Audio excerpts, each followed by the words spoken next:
हरिओम। अगर आपकी श्रद्धा सच्ची है भगवान के प्रति तो आपने चिंता नहीं करनी है। गुरुदेव के भरोसे में होकर तो देखिए, आपको पता नहीं कि आपको आगे क्या आवश्यकता है।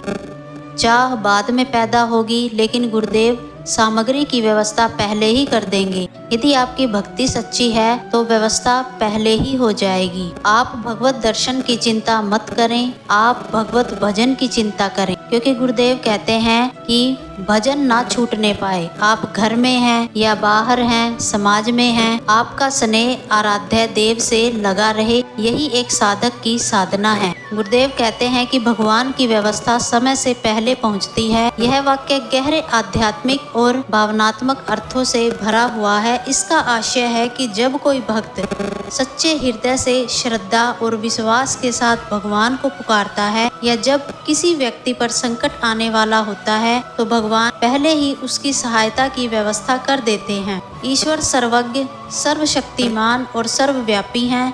उन्हें अतीत, वर्तमान और भविष्य तीनों का ज्ञान होता है, इसलिए वह हमारे संकट आने से पहले ही उसकी तैयारी कर देते हैं। रामायण में जब भगवान राम को वनवास हुआ तो केवट पहले से ही तैयार था नाव लेकर।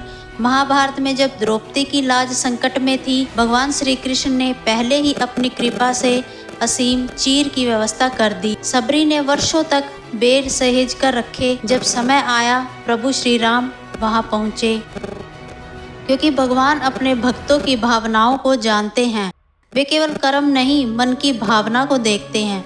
जो सच्चे हृदय से विश्वास रखता है, उसके लिए ईश्वर की कृपा पहले समय से पहले सक्रिय हो जाती है। धैर्य और विश्वास बनाए रखना चाहिए। परिस्थितियां चाहे कैसी भी हो, मन में यह दृढ़ विश्वास रखें कि मेरे भगवान मेरी चिंता पहले से कर चुके हैं। प्रयास करते रहें, लेकिन अंदर से आश्वस्त रहें कि ईश्वर मेरे साथ है।